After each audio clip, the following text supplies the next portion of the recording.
I'm going to talk to you guys about making a portable spray booth. What I do, done this a few times. It's a little bit of windy right now, and if you just spray in there, without having this barrier, you know, it will just blow the paint miles away. So what this does is it kind of slows it down. It's like I'm gonna paint inside here. I'm just gonna paint like these floors and those two things, and then the dash. And I want to keep the overspray down to a minimum, and kind of control the area a little bit. It's just gonna kind of keep the wind from blowing right through because we have a little bit of wind. So, and this can actually control the overspray pretty well too, because what it does is it minimizes it so where it doesn't just blow all over the place, even if there's hardly any wind. And you could use something like this to kind of help you do that. Now, since it's windy today, we got to take, and I got to pull this away a little bit and put buckets on here.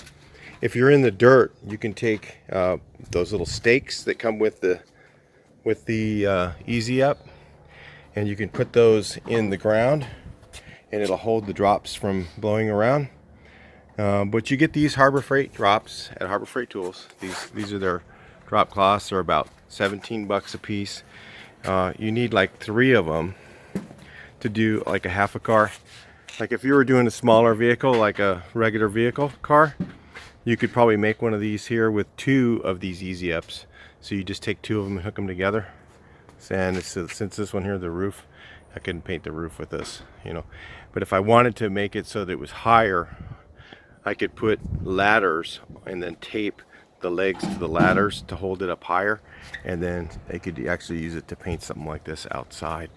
So it is possible to use. It's kind of a hard thing to do. You'd need maybe a 12 by 12 would work better. This is a 10 by 10. So if you had that extra foot on each side, you might be able to paint something outside with something like this. It's very simple to make. You just use these spring clamps, and then the tighter you get it, the less the wind will blow. So you can put, like, I don't want to get overspray all over the front of this thing, so I have this thing up tight against here.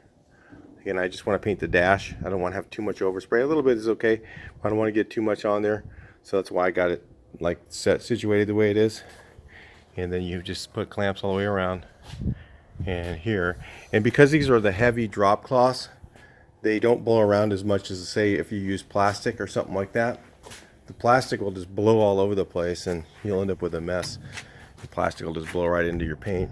But if you just keep buckets full of water or sandbags, you put them around it, you can keep the overspray pretty well controlled and keep the wind from blowing through your paint while you're trying to paint something. So it's kind of a nice little way to do that.